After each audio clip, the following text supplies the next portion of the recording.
Narasumber nih kepada para konselor nih, kira-kira materi apa saja yang pandangan sampaikan dan harapannya apa kepada darmika kita pandangan? Baik, terima kasih. Materi yang saya sampaikan berkaitan dengan Sudi Wadani, mulai dari pengertiannya, sejarahnya ya, kemudian mengapa Sudi Wadani harus dilakukan, karena ini tuntutan zaman ya. Kemudian bagaimana pelaksanaan Sudi Wadani itu sendiri, apa saja yang dilakukan sebelum pelaksanaan Sudi Wadani terhadap calon yang akan Sudi Wadani. Dilakukan konseling ya, konseling untuk menggali pemahaman awal para konseli atau yang akan disudi Wadani itu, kemudian motivasi atau latar belakangnya masuk Hindu, itu harus diketahui semua. Ini akan sangat menentukan ketika dia sudah disudi Wadani, bagaimana pembinaan selanjutnya oleh para penyuluh.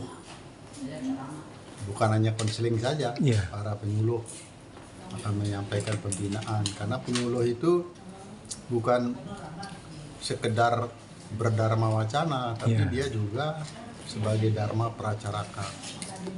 Dia harus memberikan pembelajaran, melakukan pembinaan sampai betul-betul umat itu sadar. Nah, sekarang ini kita yang paling mendasar disampaikan adalah bagaimana melakukan konseling itu sendiri. Apa saja yang harus diketahui oleh para konselor. Paling tidak dia paham benar tentang Sudi Wadani dan cara pelaksanaannya, dan bagaimana dia membimbing mulai dari menggali pengetahuan awal peserta termasuk latar belakang dia masuk Hindu, dan melakukan bimbingan pencerahan supaya benar-benar tekadnya kuat menjadi orang Hindu.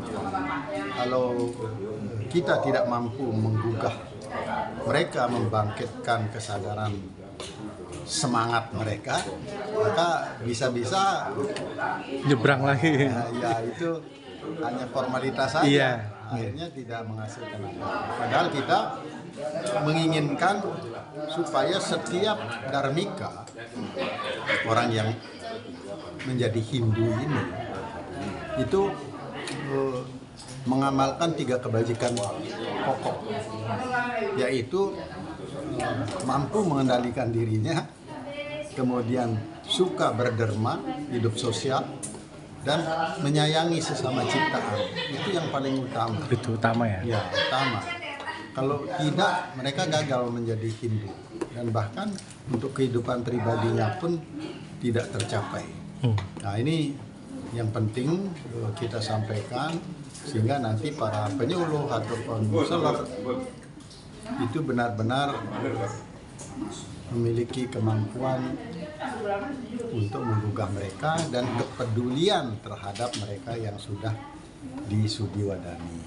Maka kita berharap para darmika ini nanti dapat menjadi teladan kehidupan untuk mengembangkan nilai-nilai Hindu dalam kehidupan sosial.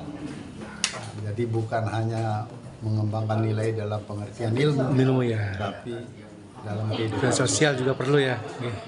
Karena manusia dia memiliki harkat dan martabat, sebagian secara falsafah, sebagian juga secara sosial dan psikologis. Dia bisa terpengaruh oleh orang lain, dia juga dapat mempengaruhi orang lain. Itu harus diketahui oleh konselor. Mudah-mudahan ini program ini menjadi semacam pilot proyek untuk ditiru oleh role model ya. Role model untuk teman-teman lainnya, baik di Parisade provinsi maupun kabupaten.